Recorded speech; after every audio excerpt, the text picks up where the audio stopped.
In the aftermath of a devastating 2-year war in northern Ethiopia that resulted in famine and hunger, Tesfa Kiros Meresfa, an Orthodox Christian priest, finds himself resorting to pleading for food from door to door.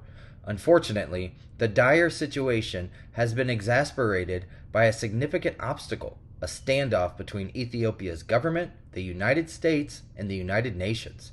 This impasse has led to the disappearance of urgently needed grain and oil, leaving millions of people in despair.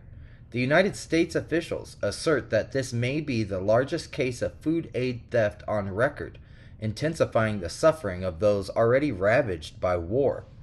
Tesfa, overwhelmed by the anguish he and his people are enduring, finds himself at a loss for words to describe their dire circumstances, the Associated Press reported.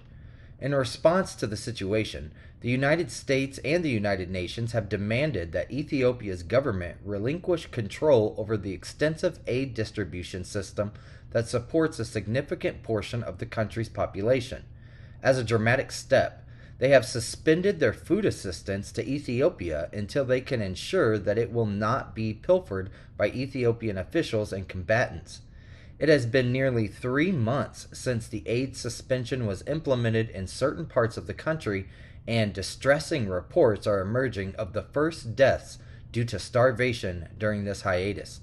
The United States and the United Nations anticipate that aid will potentially resume in the northern Tigray region by July.